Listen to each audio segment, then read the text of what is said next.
Oh, well, I don't want to hurt his feelings. A man will always be willing to hurt your feelings. He will always be willing to choose himself. Every man is going to choose himself. He's going to put himself first. Put yourself first. Men will always choose themselves. Dang, she comes It's so true. It's so true. You're and not even wrong, if a man is being good to you, and if he's caring for you, he still chose himself first. You're just getting the benefit of that. Like, he will always choose himself first. So choose yourself first. And if you don't like it, let it go, because he would do that. If he's not being direct, or if he feels like indirect, whatever, and it's like, I don't know. If you're questioning, go. Men are very direct. Like, oh, well, I don't want to hurt his feelings. Desirable men do not want needy women, goddess. When you are needing, when you are in the mode of chasing, you are in your masculine energy. You fully disconnect from your divine feminine. Divine feminine, dark feminine energy. Black cat energy is always still. Think about it. Golden retriever and black cat. The dog is always chasing the cat. The cat is always calm, cool, and collective. A top tier man, the man that you want. He wants his freedom. He doesn't want to feel tied down. He doesn't want to feel as though he always has to be at a beck and call. But he does and will always provide when you are in your divine feminine energy. Don't text, don't call, don't chase. Desirable men do not want needy women, goddess. If you want to make a man become hooked on you, and by hooked on you, what I mean is almost addicted to you, where literally he feels like his life is not whole unless you're not in it, where he craves you, he wants you, he thinks about you all the time, then you have to become a safe space for him. If you want to make a man become hooked on. So I just saw a video of a woman whose boyfriend broke up with her while they were sitting on the couch. And she gets up and she's like, I'm going to buy a new car. So she leaves, and 3 hours later, she comes back with a brand new car. She starts filling it with her things. And she's like, I guess that's it. And he's like, I guess that's it.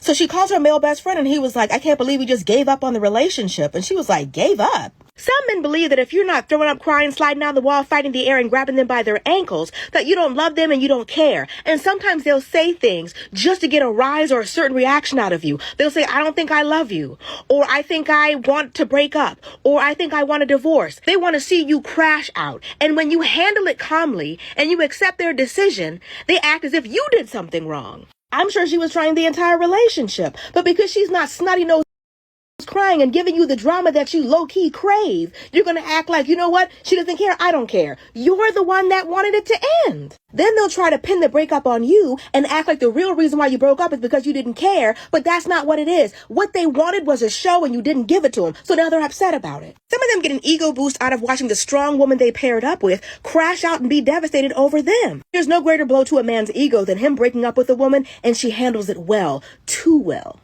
So I just saw a video of a woman whose boyfriend broke up. Sé el cortesano perfecto. Escúchame bien, porque esta es la ley más importante si quieres crecer sin que nadie te corte las alas. En cualquier grupo, empresa, familia, redes sociales, no gana el más inteligente, gana el que sabe navegar egos. El que sonríe cuando hay que sonreír, el que se adapta pero no se arrastra. No compitas con tu jefe, no hables mal de la cuenta y nunca critiques. Aunque te mueras de ganas y parece que es la oportunidad perfecta, no lo hagas. No lo digo yo, esta es la ley número 24 de las 48 leyes del poder. Y nunca des la impresión de que trabajas en exceso. Aparenta que tu talento fluye de una manera natural, con una facilidad que haga que los demás te vean como un genio, no como un adicto al trabajo, o que parezca que el trabajo se te dificulta mucho. Los verdaderos poderosos no gritan, susurran y no se imponen, encantan. Sé el cortesano perfecto. Escúchame bien, porque es la ley más... Consejos para identificar a alguien que valga la pena. Porque yo sé que Lucía siempre está aquí, voy a decir algo diferente hoy. Una forma diferente para identificar a alguien que valga la pena. Observa qué sacrificios hace por ti. Porque la atención ya establecimos que no es indicador de nada, ¿no? El vato puede darte un chingo de atención y al mismo tiempo está todo el día escribiéndole a todas las morras. Eso no es señal de nada. Pero el vato que sale a trabajar para que a ti no te falte nada, que te lleva a un lugar y dice, no hay pedo, yo me encargo. ¿Qué sacrificios hace por ti? Hay sacrificios. Es tu cumpleaños y juega su equipo favorito y dice, no hay pedo, vamos a celebrar tu cumpleaños. Eso es un sacrificio. ¿Qué sacrificios haces por ti? De verdad ustedes no saben lo atractivos que son cuando no van a una fiesta. Consejos para identificar. Because I'm a girl's girl, I'm going to share all of my femininity tips. Once you start putting all of this into practice, you will see your life change. So let's go. Number 1 is self-acceptance and self-love. Accept your body for whatever it looks like today. Dress your body for whatever it looks like today. This means flowy dresses, satin tops, satin skirts, silk, lace, think those materials. Just remember, if you don't love you, how can you expect others to love you? Next, I want you to slow everything down. Slower movements, how you talk should be slower, how you walk should be slower. Just less exaggerations, please. If you are someone that has a clenched jaw or a very tight body all the time, and you're very stiff, then some yoga classes can help tremendously. Moving on, I want you to understand that your value is not measured by your productivity. It's okay to do nothing. It's okay to lay and soak in the sun. It's okay to read a book. It's okay to watch a reality show and do nothing. Next, I want you to take a day off where you can simply declutter. Put in your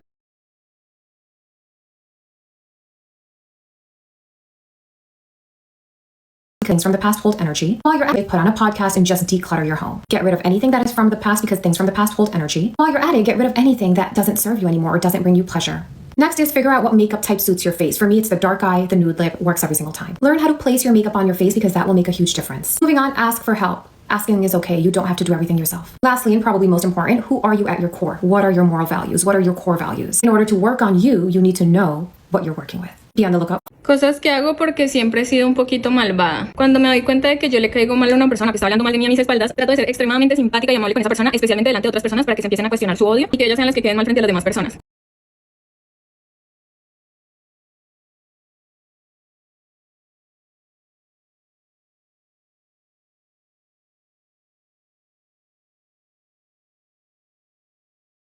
Habits that make emotionally available men crave you. Hey, I'm Brett, and I help smart women create an irresistible magnetic attraction with quality men. Emotionally available men don't want to fix you. They want to feel you. They want to connect with your feminine energy, not your resume, not your to-do list, and not your trauma. So if you want a man to crave you, chase you, and cherish you, start here. Number 1, you slow down. No rushing, no chasing, and no proving. You move like you know you're the prize. Your pace equals your power. Number 2, you receive compliments, plans, and help. Don't deflect, you receive, because that's feminine energy. Let him pour into it. That's the test. Number 3, you express emotion without exploding. You don't hide your heart, you show it clearly, calmly, and powerfully. Emotional fluency equals emotional intimacy. Number 4, you don't text to control, you text to connect. That difference changes everything.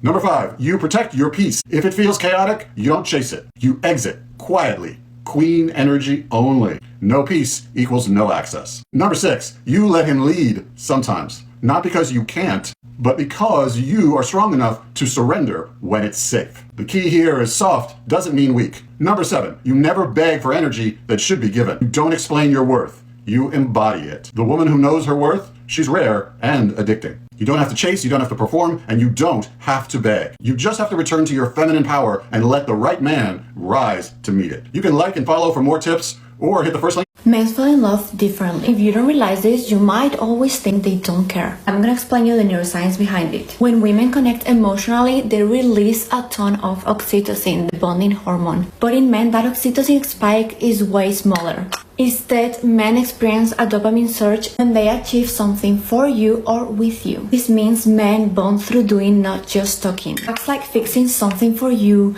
planning a trip, or solving a problem can be more emotionally bonding for them. I know you can plan that trip yourself, but their brain needs a challenge and needs to feel useful. Knowing how your brain works can actually change your life. So let me know in the comments what do you think, and if I think everything's been said about the Wizard Liz situation, but let's focus on the lesson. Mostly mirrors one of the things I do with my kids.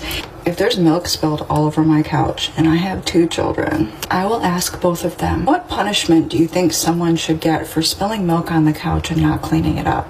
Now, it has to be one of the 2 kids, right? And one of the kids says, I think that they should be grounded and have all of their electronics taken away, and they should be in timeout and have to clean the whole house. That's not the culprit. That is not the kid that spilled the milk. The other kid will say, I don't know, maybe just ask them to clean it up.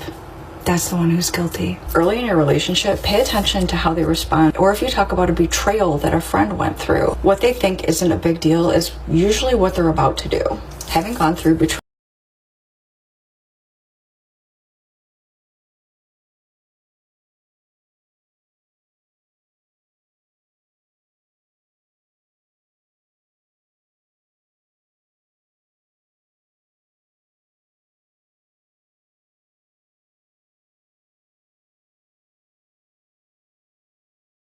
trauma myself, the warning signs were there for me too. Not the same type of betrayal, but when I brought this one particular topic up that was like a deal breaker for me, it was divorce worthy, and I was like, how would you feel if I did that? And he was like, It's actually what ended up happening that caused the demise of our relationship. If it's not something that makes them upset that should, it's what they're about to do. That's part of the lesson.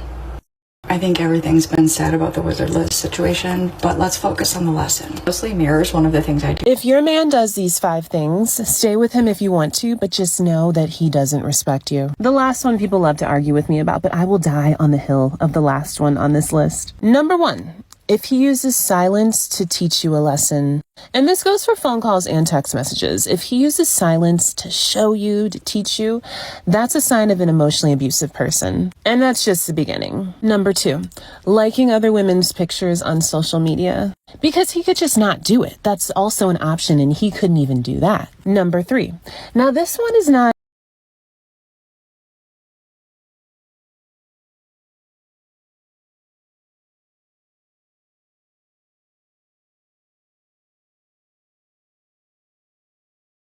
as it is, he's just losing feelings for you. He's losing enthusiasm for you. When he is posting on social media in his stories and you haven't gotten any calls or texts from him, God forbid he hasn't texted you back. Yeah, baby, he's losing his mojo for you. Number 4, when he makes you the butt of the joke, yeah, the relationship is over, I fear, at that point. And number 5, if he doesn't get you a gift for a significant holiday, that includes Mother's Day, Valentine's Day, birthdays, and Christmas, I don't want to hear it. Men know that women like that shit, and all the excuses of he's not a grand gesture type of guy don't mean anything. He doesn't respect you. He's willing to take the chance that you'll feel less than on that day just because he didn't want to make the effort. If your man does... The most magnetic women aren't loud or aggressive. Being a feminine woman, it's so powerful. So I'm gonna tell you the neuroscience behind it and how to use it. Research shows that women tolerate more pain than men physically and emotionally because our brains regulate stress with hormones like oxytocin and estrogen. Especially in protective situations, that mama bear strength is real. We also mature neurologically faster, especially in the prefrontal cortex, that part of the brain responsible for planning, long-term thinking, impulse control. This is why we are less risk takers. We hold an strategic risk.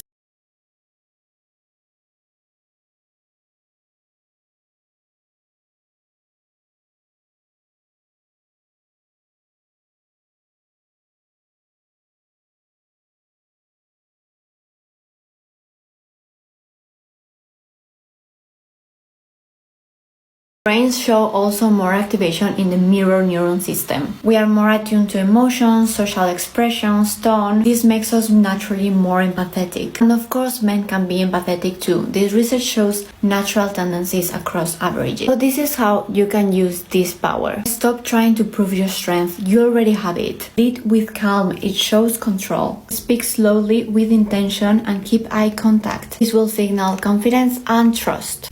You already hold a lot of power within you. You just need to understand how your brain works to unlock it. Let me know in the comments if you'd like to learn more. Si no le puedes pedir dinero libremente, no te embaraces de él. No lo hagas. Estás teniendo intimidad con un hombre, te dices sumamente enamorada, pero tienes un problema. Y tu instinto no te dice, le voy a platicar a él para que me ayude primero. ¿Qué estás haciendo ahí? También entiendo que entran cosas como que te da miedo pedir ayuda, etcétera. Eso me pasó con una ahora ex amiga.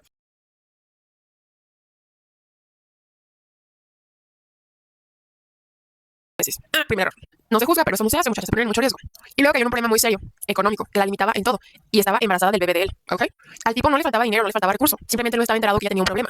Y cuando yo le dije, siéntate y con toda la humildad del mundo, dile, mira, ¿sabes qué? Tengo este problema y ahora que estoy embarazada y que no voy a encontrar trabajo tan fácilmente porque he trabajado por proyectos, necesito que me des mínimo un buen consejo de cómo manejar esto. Estaban involucradas hasta hipotecarias, o sea, bancos. ¿Sabes qué me contestó? No, ¿cómo le voy a decir eso? Va a pensar que soy de lo peor y me va a dejar. Dios santo, bendito Salvador. Esa es la expresión de la pick me cuando sí la eligieron, pero no saben ni qué hacer con lo que le dieron. Ningún hombre que te quiera y tenga las posibilidades o mínimo quiera acompañarte en algún proceso complicado te va a dejar porque tengas un problema o seas un mínimo inconveniente. Ningún hombre debería hacerlo. Los que los van a hacer son los que te están utilizando y después dicen beneficio, costo, mejor no. Claro, también en el pedir es tardar y hay que saber cómo expresar cuando ocupamos ayuda. Pero ella se ofendió muchísimo porque yo le dije, a ver, o sea, él te puede ayudar y si realmente te quiere tanto como dices, entonces te va a ayudar. Ya sea con económicamente o mínimo contarle a alguien ayuda bastante a veces. ¿No te da vergüenza darle y enseñarle por donde te sale y ya te la no? ¿No te da vergüenza eso? ¿No te da vergüenza otra clase de actividades? Te andan viendo hasta por dónde.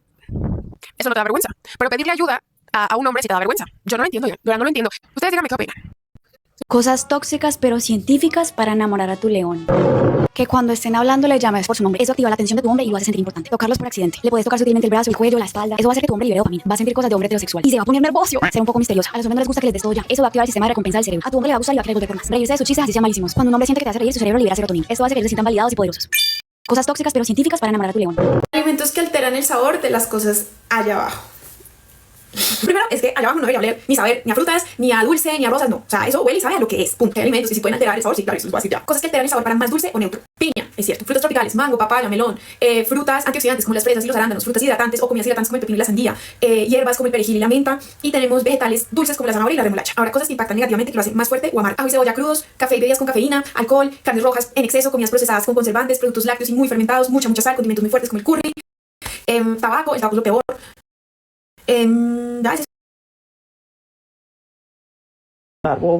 If your skin is soft, that right there melts people. If a man with some rough hands grabs a woman's soft hand or touches her soft hand, he's gonna be like, it's like butter. I cannot ask her to do this. Oh my gosh, she's too delicate. She will rip. You wouldn't ask her to do the dirty work because her hands might just get cut. So your skin has to be very soft. Okay. I know a lot of women are physically strong, but you have to pretend like you need help. That's another thing. Don't be afraid to ask for help, even if you don't need it. If your skin is soft, that right there melts people. If a man. So here are some statistics on corn and corn addiction that will actually blow your mind. I've shared stats like this before in this account, but these ones are equally as horrifying and scary. 25% of all internet searches, corn. That's a quarter of every single internet search. Use of fidelity risk by use of corn while married increases the infidelity risk by 300%. Allegedly, 50% of pastors watch it on the regular. 90% of children aged 8 to 16 have seen it.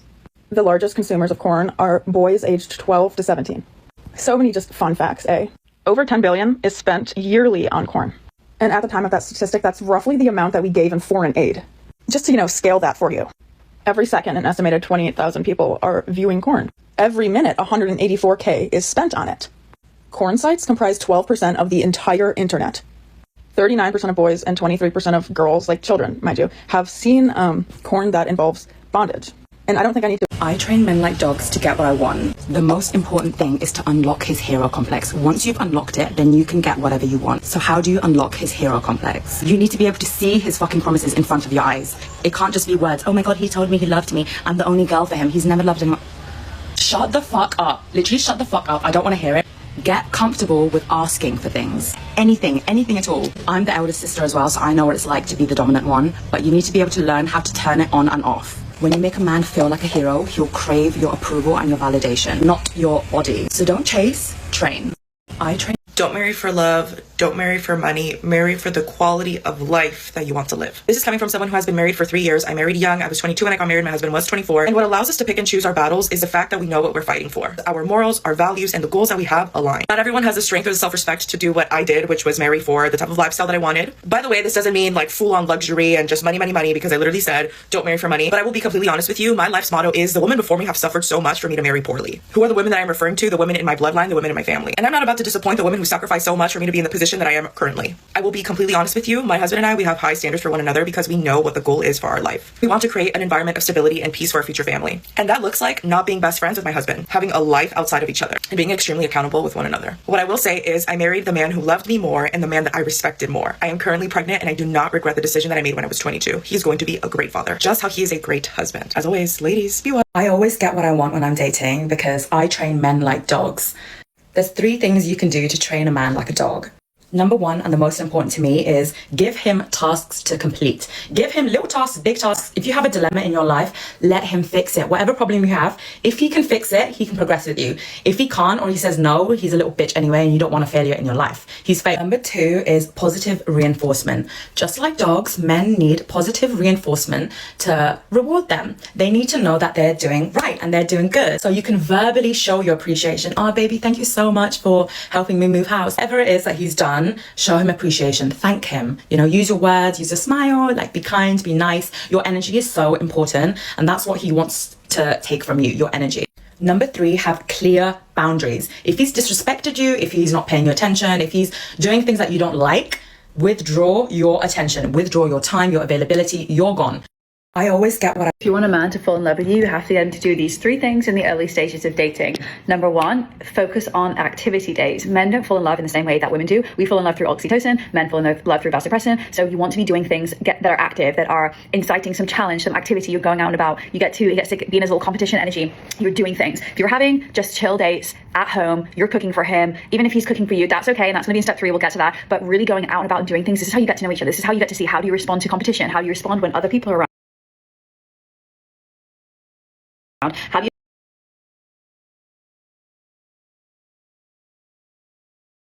you respond to different weather? How is he showing up, and is he letting you in? Is he being ultra competitive? This is all going to give you information, and this is going to help you bond and help this hormone release for him.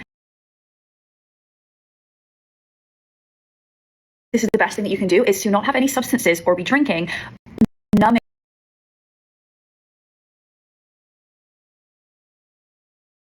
So the best thing that you can do is to not have any substances or be drinking, numbing your brain when you are dating. Why is this important? Because once that you show up authentically as you and he's showing up authentically as him. Ultimately, if the guy that you're dating wants to be heavily drinking, that's going to give you some information. But from your end, do not have more than 2 drinks. Ideally 1 drink, maximum 2 drinks, no more than that. Ideally sober dating. This is where you're going to stay in tune with yourself. You're going to stay connected to you. This is going to show that you have boundaries, you have discipline. Maybe you're fully sober, amazing. Even if you're not, can you withhold from the heavy drinking on a date? It's not going to get you anywhere. You're going to get into intimacy too quickly. It creates a false sense of intimacy, because when you're drinking, those inhibitions are gone. You're going to start sharing things that you probably wouldn't be sharing. You're going to get closer intimately in a way that you wouldn't make those decisions if you were fully sober. Give yourself the best chance. Make sure you're not ignoring red flags, because once you're drinking, red flags go, things get hot and heavy much quicker, and you're more likely to get attached. You're more likely to fall in love, not him. Third one is let him do things for you. So this is really important from the get-go.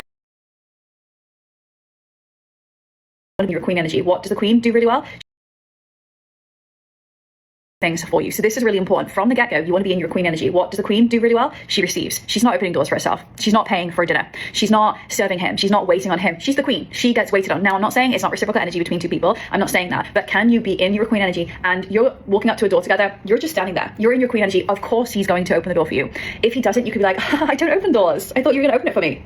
You get to be playful, not in a judgy way, not in an entitled way. Here's the thing. You can say anything with the right tone. So tonality is important. This is why communication is important. We'll talk about that in another video. But you can say anything with the right tone. So bring playfulness, bring flirtiness, and he's gonna be like, oh my gosh, I'm so sorry. Of course I'm gonna get the door for you. Or he's, it's coming to the end of your first or second date. You're not going in for the wallet. You're not doing the fake. You're sitting back. You're receiving. You're in presence. You're in your energy. Of course he's gonna pay. The waiter is gonna come up to him, and you're just leaning back. You're not there rummaging through. Do I? Don't I? No. And you don't have to run away to the bathroom whilst he's going to pay. These are things that are important. If he's doing things for you, that's gonna make him feel good. That's gonna make him feel useful. Men need to feel useful. So if you're getting to the point where you're having dinner dates at home or you're hanging out, Netflix and chill is the absolute worst date to be doing in the early phases. But if he brings wine over, you're like, oh, I'd love if you pour me a glass of wine. You're not serving on him hand and foot. You're not doing everything for him, especially in those early phases, those first 3 to 4 dates. This is your time to lean back. And I'm not saying be a bitch. I'm not saying give nothing. I'm not saying have no personality. Absolutely not, honey. You're still going to be you, but you're not going to do those things that later on as you get deeper into the dating stages. Absolutely. Reciprocal energy. You're going to do those things. Sure. More so, we're not going to give the girlfriend treatment too early on. Is this making sense? Let me know. If you want a man to fall in love with you. You know what's funny about men? They fall in love when they're suffering. It is the most counterintuitive thing. And this is how you properly make him suffer. People get this so confused because they confuse the stuff at the beginning with love. It's not, it's lust. If you want a man to fall in love with you, you have to make him suffer. And it's not by being a bitch. No one wants to be with a bitch. It's by being difficult at the right moment. Men are wired to solve problems. That is the stuff that makes them fall. That is the stuff that makes them feel. You have to become the right kind of problem for him. Now, I've heard women say before, be difficult to get and easy to be with. No. It does not just stop there. Your difficulty needs to be attached to your absence. That is the healthiest way to stress a man out. That's the healthiest way to consistently give him a problem to solve. When you are busy, living an amazing life, you're fulfilled, you barely have time for him. That is what stresses him out. You can't fake this shit because they can see right through it. When you actually are living your amazing life and you're barely making time to fit him in it, that's when he's afraid to lose you. That's when he suffers. If you're dating, he should not know that he'll have another date with you. If you're in a relationship, he should worry that he could lose you at any moment because you don't need him. He needs you. And that's power. That's the woman that he stresses over. And that's the woman that he falls in love with. You know what's funny about men? When people see that you don't necessarily have a lot of family or a lot of friends or a lot of people who want to ride for you, they feel like you're one of the weak links. Because it's like, who gonna come pull up for her? Like, if people see that you don't necessarily have a lot of people surrounding you, they feel like they can play on your top. And this is exactly why I am well acquainted with calling people predatory. Because if you see someone and you perceive them as being alone, so you feel like you can treat them however because you don't feel like they have backup, you don't feel like they have anyone, you don't feel like there's anybody around them that loves them, you're a predator. You're a predator. And I don't say that lightly, because this is literally how predatory people operate. ¿Cuánto dura en el sexo? Dime cuánto dura en el sexo y te diré cuánto te quiere. Ocho nos dice en el libro de Tantra que mientras más dura, más te ama esa persona. Dice que no hay amor si esto se hace con prisas, porque estás utilizando a la otra persona. Es solo un medio y esa persona también te está utilizando. Él dice que la unión se hace más profunda a medida que pasa el tiempo, incluso que puedes llegar a estados como el samadhi o iluminación. Él dice que mientras menos prisa tengas, este acto se vuelve mucho más espiritual. Dice que es una comunión profunda y silenciosa entre dos almas, que pueden permanecer juntos durante horas. Así es que la próxima vez que lo hagas, no pienses en el tiempo, fúndete en él. O bueno, eso dice Osho.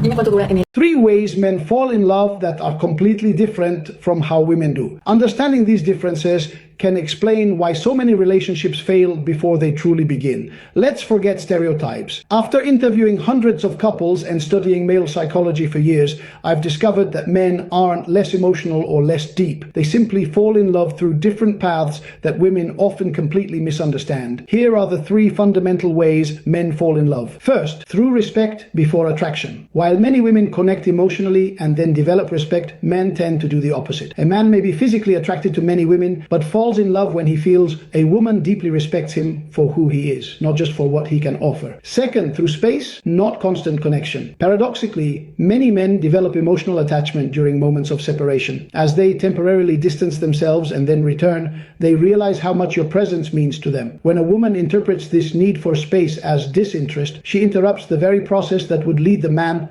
to fall in love. Third, through silent support in difficult moments. Men rarely fall in love during happy times. They fall in love when going through difficulties and feel that a woman is by their side without judging them or trying to fix them. It's in these vulnerable moments that they open up emotionally in ways they rarely show otherwise. The thing that surprised me most in my research is how often women unconsciously sabotage these processes. The truth is that many women try to accelerate emotional intimacy through deep conversations and constant connection precisely when the man might need the opposite to truly open up. If you're a woman wondering why a man seems to withdraw just when things were going well, consider that he might be in the middle of his process of falling in love, not pulling away. The next time a man in your life seems distant, instead of pursuing him with more connection, try offering him respect.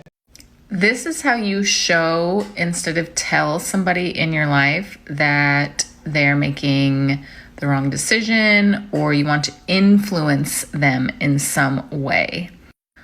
One of the biggest mistakes that women make is trying to be so controlling with their words when we have so many other creative solutions that we can use. So in this example from Desperate Housewives, Lynette's husband, Tom, wants to get a facelift.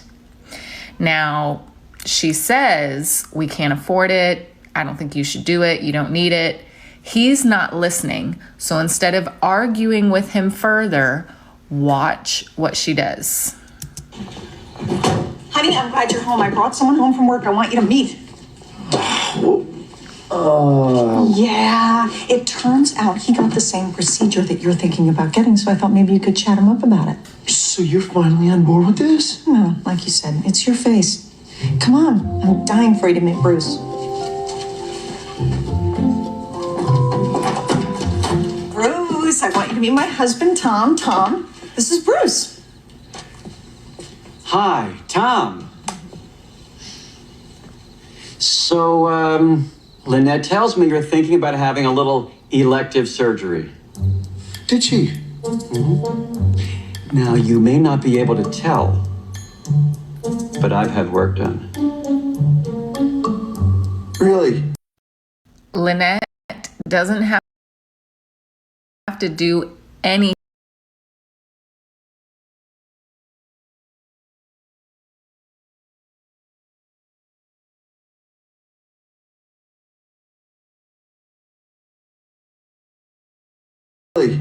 Lynette doesn't have to do anything now. She doesn't have to argue. She doesn't have to explain. She doesn't have to convince. She set up the situation to show him he wasn't making the right decision, not tell him, not control, not force. anything like that. So many lessons to be learned.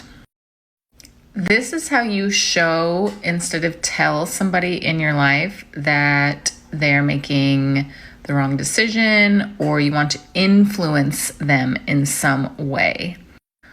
One of the biggest mistakes that women make is trying to be so controlling with their words when we have so many other creative solutions that we can use. So in this example from Desperate Housewives, Lynette's husband. For those of you wondering if your man is obsessed with you, I've got not one, not two, but 3 methods. A beginner, intermediate, and advanced method to determine if he is obsessed with you. Not does he like you, is he obsessed with you? Okay, number 1. This is the beginner level, and it's very simple. All it is does he make plans with you? Unprompted, does he make plans with you? Not, hey, Nathan, there's this cute sushi place, like maybe you could take me. No. Is he constantly trying to make plans with you and you are not saying anything about it first? Meaning you could just stop talking to him mid-conversation, low-key like ghost him for a whole day, and he would still text you, hit you up and be like, hey, there's this new froyo place that just opened, I would love to take you. Hey, there's this new ramen place that just opened. Hey, me and my friends are going to a concert this weekend, do you want to come? They will make any excuse to hang out with you. So that's number 1. Number 2, I call this the Japan trip test. And no, this isn't, has he asked you to go to Japan with him?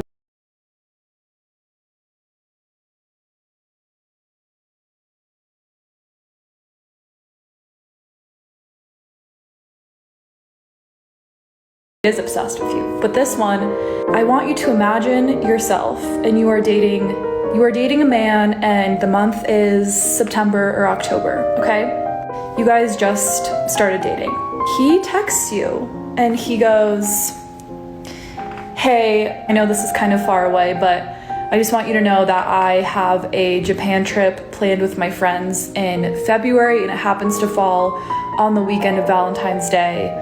Is that okay with you? Like, could we do our Valentine's Day the week before or the week after? And I want you to ask yourself, could I envision this man doing that? Like, does this man keep me up to date on things that are in the distant future? Or is this one of those things where February rolls around, February 10th rolls around, and all of a sudden he's like, oh, and by the way, I'm going to Japan tomorrow. So have fun spending Valentine's Day alone.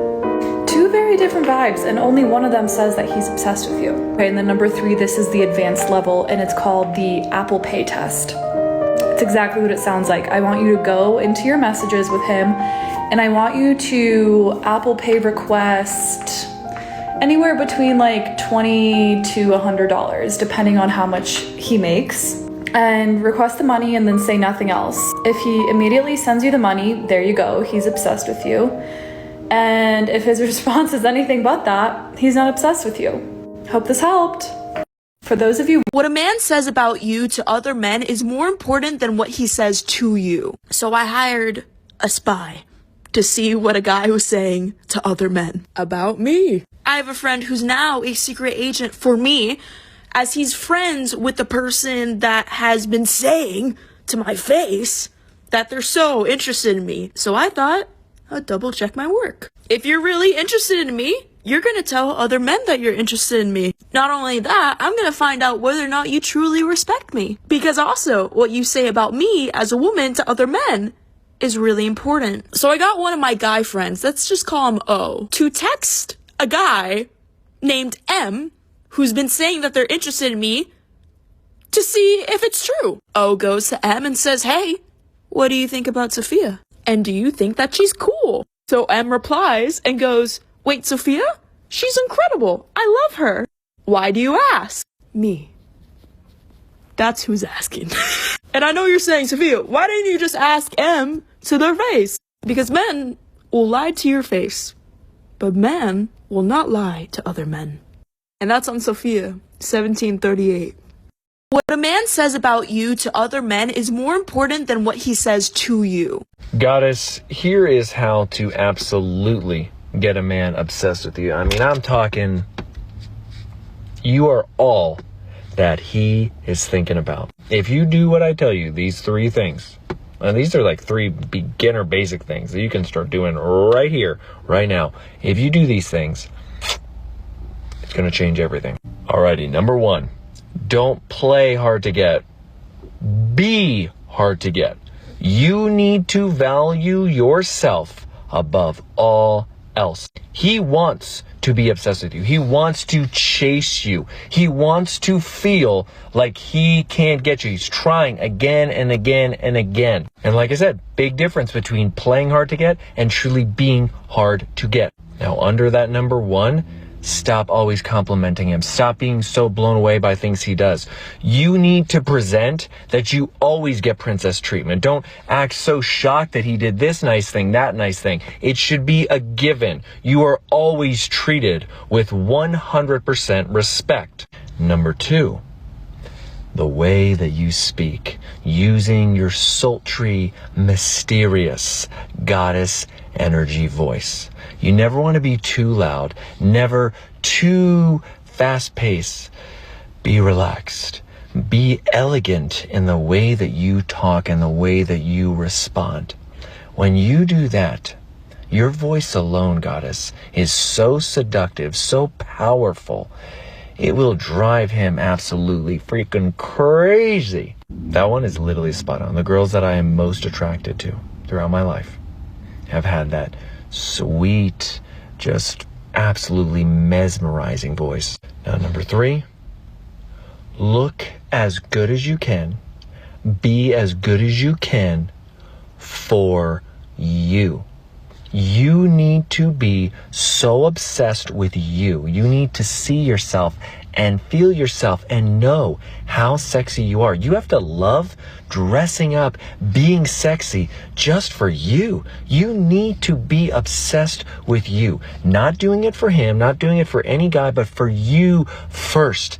Feeling like a goddess. When you are into yourself like that, when you are always dressing sexy, feeling sexy, and you're doing it for you and you feel good in your own skin, he's going to notice that and be like, gosh, man, she's just so incredible. Again, but when you're trying to do something for him all the time, always trying to impress him, guys, get over it.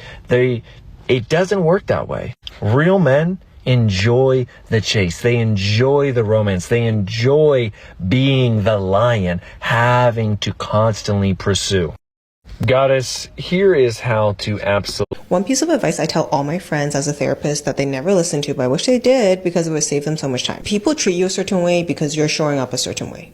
People are treating you a certain way because you are showing up in a certain way. Not to blame or victim shame, but remember that you have power in inspiring other people to treat you in a different way. And the way you are showing up right now is inspiring them to show up in the way they do right now. One piece of advice I tell all my friends.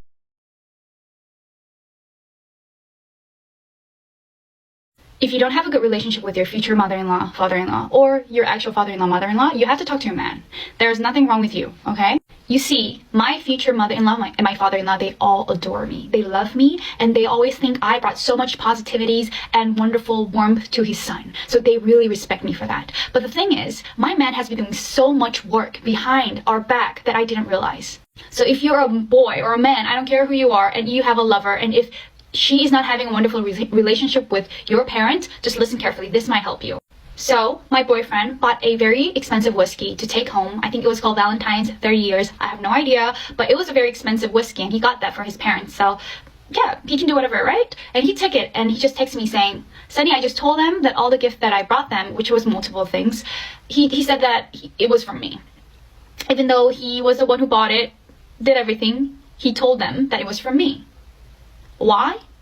Because to him, them loving me means more than them praising their son.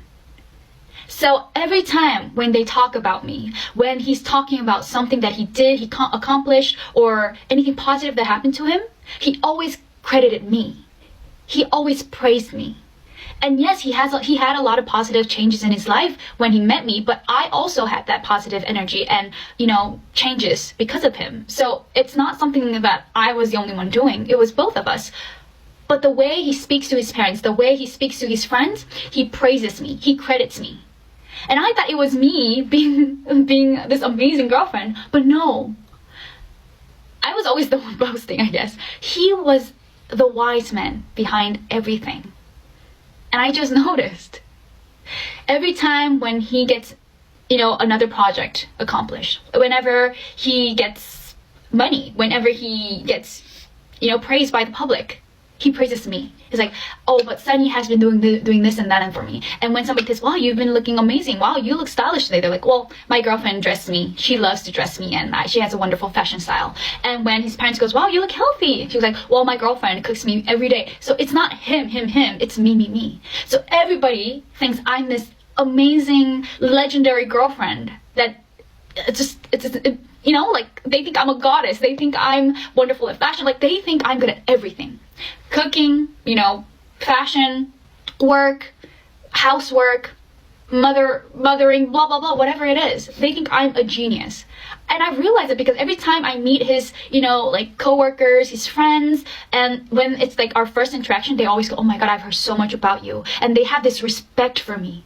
Even at our first, you know, meeting, they're like, oh my God, I heard that you were doing this and doing that. And then they know so much about me, and I know that they have this respect for me where to a point where they think I'm this, I don't know, like a mythical creature, you know? And once I was like humming this song, and this guy, like he was like his coworker, and he was like, wow, you know how to sing too? Is there anything you can't do? That's what he said. I'm like, what? What are you talking about? And I thought it was me being this amazing person, but no, it was my boyfriend. People around your boyfriend thinks about you is how he addresses you.